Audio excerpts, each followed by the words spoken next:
Hello everyone, I'm the champ, Tokisho Timeha Tupamang. Welcome to the Impact Show.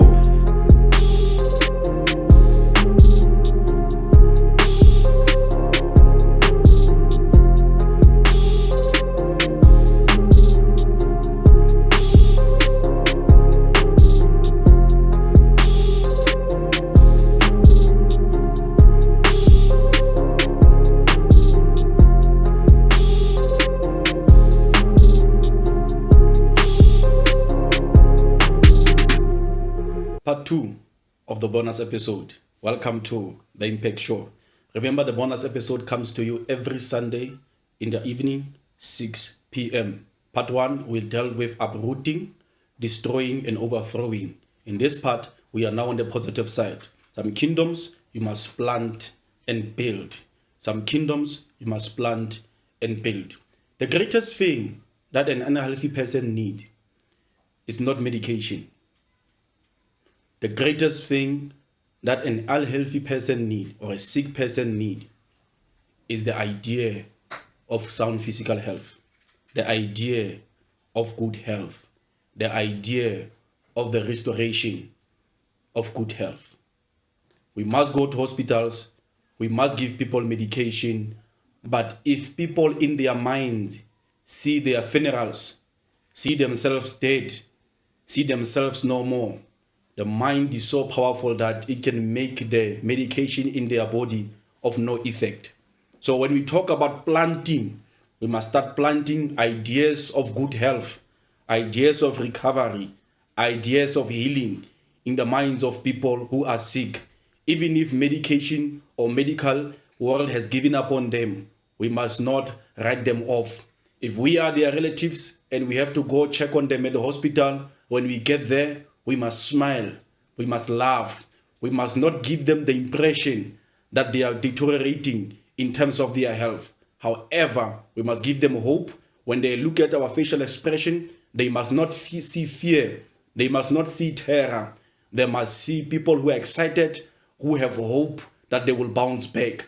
That will check in their minds and give them courage and hope and think and get convinced that they can recover from whatever sickness and disease that they are suffering. Some kingdoms you must plant. Health must be planted in the minds of people, and they will do whatever it is necessary for them to recover and for them to stay healthy. If we preach the gospel of good health, we are going to see more people taking care of their health. We are going to see more people eating right, drinking right, exercising, and being responsible in terms of what they are doing in their everyday lives, even being sexually responsible so that they don't get prone to sickness and disease. We must plant the idea of good health, of sound physical health in our people. Plant the idea and the measures will come after that. For the greatest need that a person in poverty needs is not a loaf of bread. The greatest need that a person in poverty needs is not a job. The greatest thing that a person in poverty needs is not some government scheme or some millionaire somewhere to come to their rescue. We have seen some of them. They win the lottery in 6 months, in a month, they blew it all away. Why? Because even though they've got millions in their bank accounts, the mind is still operating at a level of poverty. They still think of themselves as being poor, consciously or subconsciously. So what they do is that when they get the income, when they get the salary, when they get the sponsor, when they get the lottery, they destroy it, they ravish it, they throw it away so that they can be left with nothing, because psychologically they believe that, or they've been convinced that they are good for nothing, they are only good for few rands in their pocket. So what we need in terms of eradicating poverty, we don't need more poor people to get jobs. We need that, but that's the part of building. We don't need more people to get more poor people to get sponsorship. We need the idea of wealth planted in the minds of poor people, as many as possible, for as long as possible, to be watered as long as possible, to be nourished for however long that it takes, And then their mind will be convinced that even though I'm poverty stricken, this is not my destination. I can rise out of this situation. I can come out of this situation. And then ways of how they can come out will come into play. That's where building come in. They will build their careers. They will build their businesses. They will build different sorts of things that will bring different sources of incomes so that they can rise from poverty into success, into prosperity, and into wealth. My submission to you is that if you are not doing as well as you should be doing financially, if you're not doing as well as you want to do financially, the first thing that you need is not an extra 100 rand. The first thing that you need is to start planting into your mind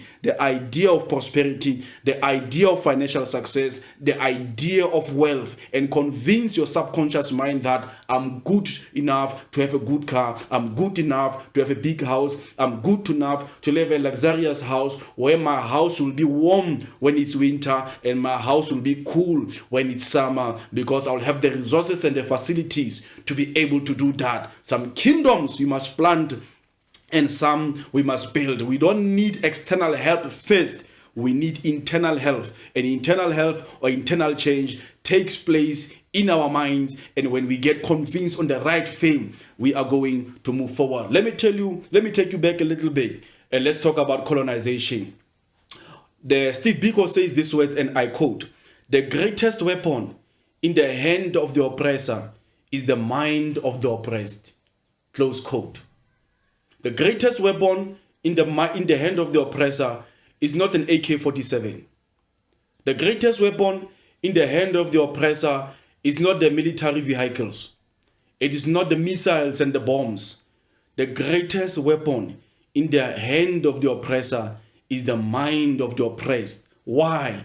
Because the oppressor will do things, say words, and convince the oppressed that you are subhuman. You are half a woman and half a monkey. You cannot think, you cannot strategize, you cannot plan, you cannot execute. You are only good enough for singing and for dancing and for praying for heaven, for Jesus to come so that you can go to heaven. So they convince the oppressed to think that they are nothing. They convince the oppressed to devalue wealth, to devalue land, and to devalue mineral resources. But they, in the meantime, they are taking advantage and exploiting the land of that which belongs to the oppressed. Why? Because the oppressed is convinced that I am nothing and these things are not important. The greatest thing is to go to heaven and spend eternity with the creator of the heavens and the earth, which is good. But we are in this world for a reason. We are in this world for a purpose. Because now once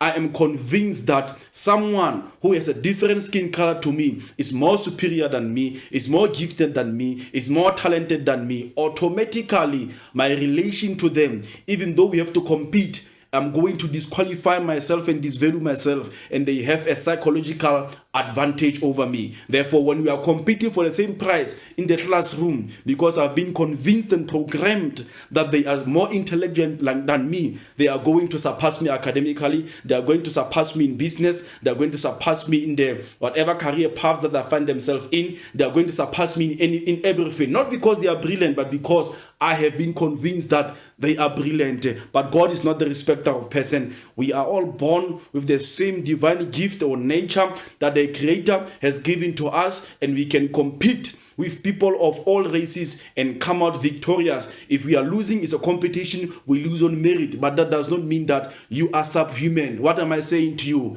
Uproot, destroy, and overthrow the idea in your mind that dominates that you are lesser than, you are dumber, you are nothing just because you are of a certain color or a certain gender or a certain age. No. You must start planting in your mind the idea that you can do better, you can do good, you can do great. And here's the thing, as I come over to as I lean towards my conclusion, here's the thing. You need to accept that we have been thinking in the wrong side of things for a very long time.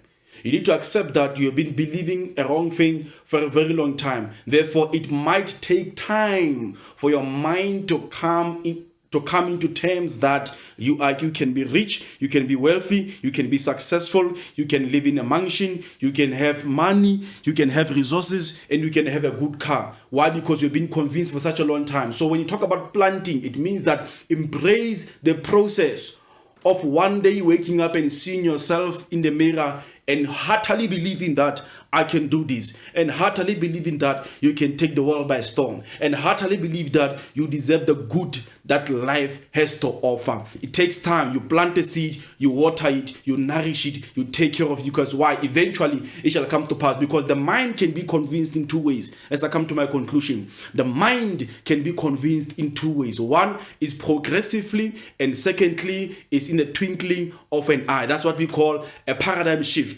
A paradigm shift is when new information comes to you and it changes how you see yourself, how you see things, and all other information around you in an instant. Jesus says to the disciples, I'm not a ghost, it is I. And Peter says to the Lord, Lord, if it's you, call me to walk on water. And Jesus said, come. And at the moment he said, come, Peter believed, his mind was changed, that okay, he's not a ghost, number one. Number two, he can walk on water. Number three, I can do what he can do because he's a human being just as I am. And Peter walked on water for a little while, of course. We know the story, but that's not the main part of it for today. But my point is that information changes your mind instantly, and information changes your mind gradually. If you've been thinking poverty, if you've been thinking scarcity, if you've been thinking times are tough, it might take a while. But the more you feed yourself with the right, good, positive faith information, the more your mind is going to adjust, and it will show in your words, it will show in your attitude, and it will show in how you carry yourself. Plant the idea of a good family, plant the idea of a good marriage, irrespective of how marriage is being painted today. Plant the idea of being a good student. Plant the idea of being a good employee. Plant the idea of being a competitive, successful business person. And in time, it is going to germinate because your mind is vibrating on the right side of things. Some kingdoms you must plant and build. Planting is planting the idea in your mind of the future that you want to see manifesting. And as your mind accepts the idea, or your consciousness accepts the idea, ways will be revealed to you of how to reach that destination. Taking those ways, doing those things is when you are building. God bless you. Bonus episode number 2. We'll see you next time. Thank you.